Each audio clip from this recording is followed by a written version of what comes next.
ஆதாமின் 7ஆம் தலைமுறையில் எனக்கு பிறந்தார்.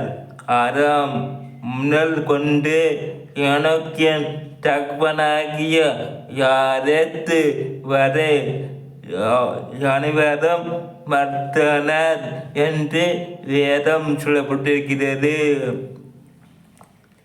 எனக்கு தேவனுடன் சஞ்சரித்து கொண்டிருக்கையில் காணப்படாமல் போனான். தேவன் அவனை எடுத்து கொண்டார் என்று வேதம் சொல்லப்பட்டிருக்கிறது. எனக்கு நோவாவுக்கு 3 தலைமுறைகள் முந்தினவர்.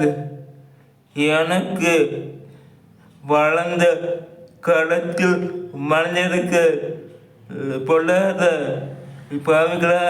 பாவிகளான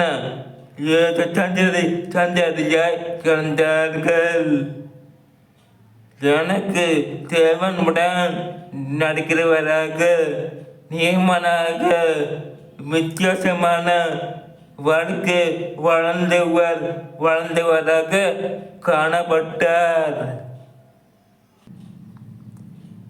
எனக்கும் நம்மை போல குடும்பத்தை உடையவர் தான்.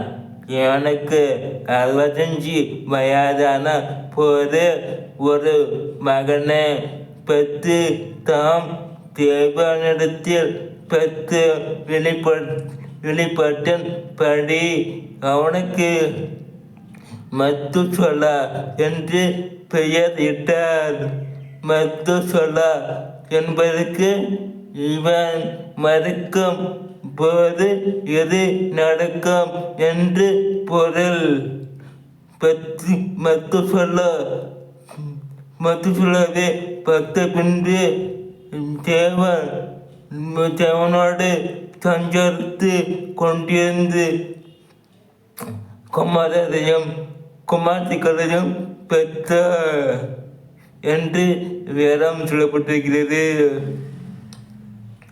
ஆனால் எந்த குடும்பம் கடமைகள் பொறுப்புகள் எதுவுமே அவர் தேவனெடுப்பதற்கு நான் தடையாக இருக்கவில்லை.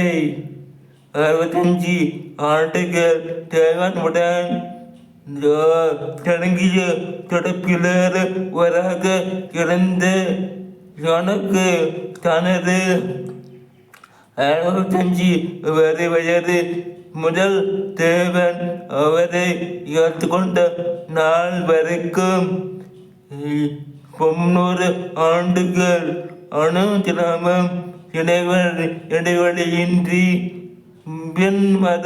மாற்றமின்றி தொய்வின்றி தேவனுடன் நடந்தார்.